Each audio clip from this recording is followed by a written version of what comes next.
आप सब अच्छा और बहुत बढ़िया होंगे, क्योंकि आप सब नीट का प्रिपरेशन कर रहे हैं तो अच्छा से होना बहुत ज़्यादा ज़रूरी होता है।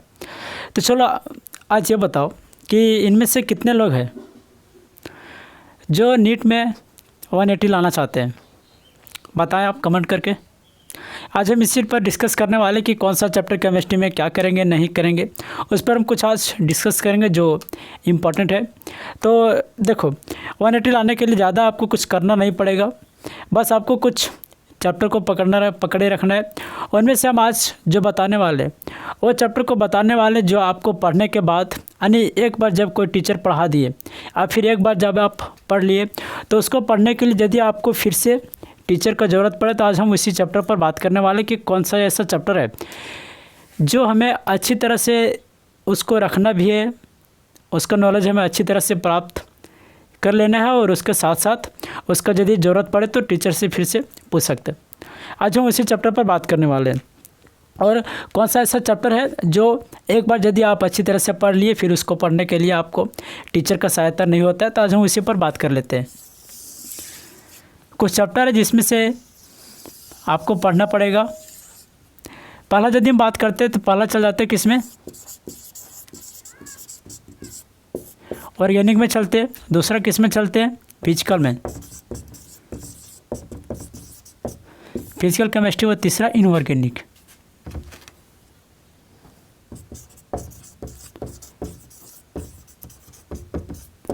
तीसरा किस में बात करेंगे, हम इनऑर्गेनिक केमिस्ट्री पर बात करेंगे।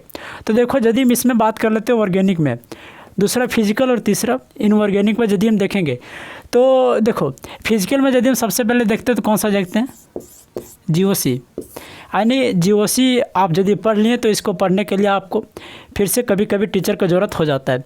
जीओसी एक ऐसा चैप्टर है जो आपको पूरा ऑर्गेनिक केमिस्ट्री में आएगा। जितना ऑर्गेनिक केमिस्ट्री में आप जितना पढ़ेंगे उसमें से पूरा आपको ऑर्गेनिक केमिस्ट्री में आएगा क्या चीज़, जीओसी। पहला हो गया। यदि हम दूसरा बात करते तो कौन सा हो जाएगा, हाइड्रोकार्बन। यानी हाइड्रोकार्बन में आपको पता चलेगा वहाँ पर अल्कोहल के बारे में और फिर उसका टेस्ट के बारे में, टॉलरेंस रीजन टेस्ट और सारे जितने टेस्ट है उस टेस्ट के बारे में आपको कहाँ पर पता चलेगा, हाइड्रोकार्बन्स में पता चल जाएगा। यदि हम अगला नेक्स्ट चैप्टर का बात करते तो कौन सा हो जाएगा, aldehyde and ketone.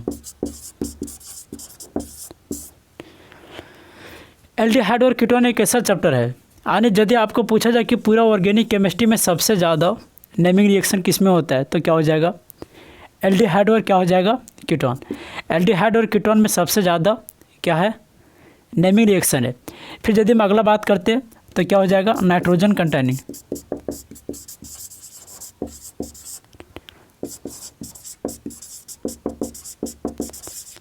Nitrogen containing जो चैप्टर है उसमें आपको काफ़ी सारे पढ़ना है। यानी आपको यदि ऑर्गेनिक का बात करते हैं, हम यदि ऑर्गेनिक का बात करते हैं तो ऑर्गेनिक में सबसे ज़्यादा जो ज़रूरत पड़ेगा वह कौन सा पड़ेगा, GOC, hydrocarbon, aldehyde, ketone, nitrogen containing. इन यदि आप 4 चैप्टर को थोड़ा और अच्छी तरह से पढ़ लिए तो उम्मीद हम कर सकते हैं कि आपको केमिस्ट्री में जो मार्क्स आएंगे वह कुछ अच्छा और इम्पॉर्टेंट भी आ जाएंगे, बहुत अच्छे नंबर आएंगे। फिर यदि हम बात करते हैं इसमें, अच्छा, जो ऑर्गेनिक में चैप्टर बच गया, कौन सा बच गया, एमिन्स बच गया, बायोमोलिक्यूल्स बच गया, केमिस्ट्री न्यूक्लियर बच गया। यानी वो सब जो चैप्टर जितने भी होते हैं वह क्या होता है, आप यदि उसको एक बार पढ़ लिए, एक बार यदि कोई टीचर आपको पढ़ा दिए तो फिर से आपको वहाँ पर ज़रूरत क्या होता है, टीचर्स का नहीं होता है। तो आप वहाँ पर उस सब चैप्टर को आप अच्छी तरह से ध्यान में रखें। फिर यदि हम बात करते हैं फिजिकल में तो क्या हो जाएगा,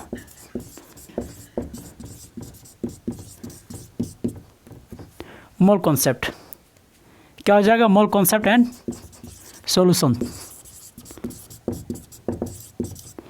यानी इन्हीं चैप्टर में आपका आ जाएगा, गैसियस स्टेट आ जाएगा और सारे चैप्टर्स थोड़ा बहुत आ ही जाएंगे। क्योंकि फिजिकल केमिस्ट्री में आप जब 11 में पढ़े होंगे तो आप सबसे पहले क्या पढ़ेंगे, मोल कॉन्सेप्ट पढ़ेंगे। क्योंकि मोल कॉन्सेप्ट बहुत ज़्यादा इंपॉर्टेंट होता है जो आपको हर एक चैप्टर्स में काम आएंगे फिजिकल केमिस्ट्री के। फिर यदि हम दूसरा बात करते हैं तो क्या हो जाएगा, इलेक्ट्रोकेमिस्ट्री।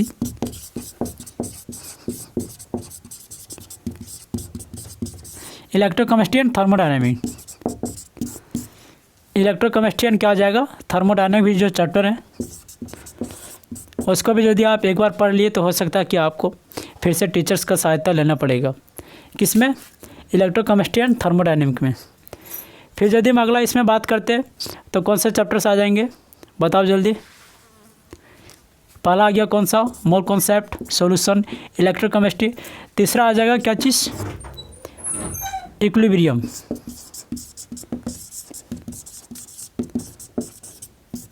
इक्विलिब्रियम। फिर यदि हम बात करते हैं तो क्या आ जाएगा, इक्विलिब्रियम में कौन सा आ जाएगा, केमिकल इक्विलिब्रियम है, आयनिक इक्विलिब्रियम, दोनों लिख देते हैं यहाँ पर।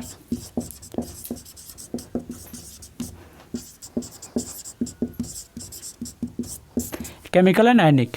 और जो थोड़ा बहुत इसमें ज़रूरत पड़ेगा वह कौन सा पड़ेगा, केमिकल काइनेटिक्स का।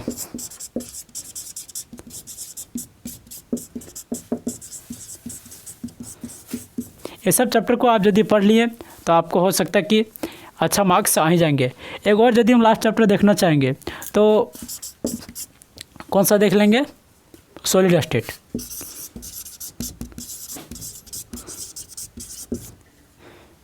क्या देख लेते हैं, सॉलिड स्टेट।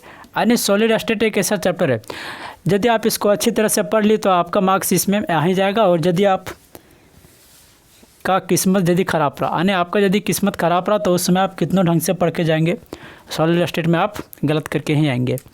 फिर यदि हम बात करते हैं इनऑर्गेनिक केमिस्ट्री में तो सबसे पहले क्या पढ़ना है, केमिकल बॉन्डिंग।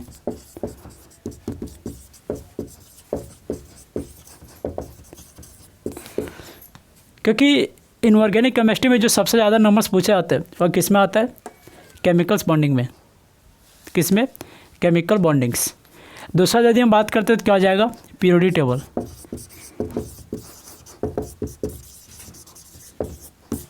Periodic table. फिर यदि हम बात कर लेते हैं तो क्या आ जाएगा, एसपी ब्लॉक एंड थोड़ा बहुत डी ब्लॉक भी आ जाएगा। इन यदि आप इनऑर्गेनिक केमिस्ट्री में पहला केमिकल बॉन्डिंग, दूसरा पीरियोडिक टेबल, तीसरा एसपीडीएफ ब्लॉक और एफ यहाँ पर भी होगा, F and D and F block. और चौथा क्या आ जाएगा, कोऑर्डिनेशन कंपाउंड। क्या आ जाएगा, कोऑर्डिनेशन कंपाउंड। अब यदि इसमें जो आता है केमिकल बॉन्डिंग में वह 3 से 4 मार्क्स आते हैं।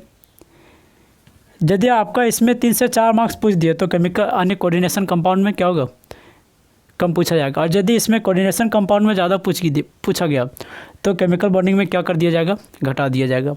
तो यदि आप इतना चैप्टर्स को सारे अच्छी तरह से कवर करते हैं तो आपका 180 मार्क्स पूरा क्या हो जाएगा, फिक्स हो जाएगा।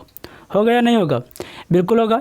इसके साथ साथ जो चैप्टर इसमें छूटे इनऑर्गेनिक में, फिजिकल में और ऑर्गेनिक में, वो सब जो चैप्टर्स होते हैं वह एक बार पढ़ लेने के बाद भी क्या होता है, उसका ज़्यादा ज़रूरत नहीं होता। क्योंकि छोटा छोटा उसमें जो होता है और लैंग्वेज होता है और जो एक बार यदि आप पढ़ लिए तो उसमें टीचर्स का ज़रूरत नहीं होता है। तो हम उम्मीद कर सकते हैं कि आप इस चैप्टर को भली भांति अच्छी तरह से पढ़ें, समझे। और यहाँ पर हम क्लास ले ही रहे हैं तो उसमें आप सब अच्छी तरह से पढ़ ही लेंगे।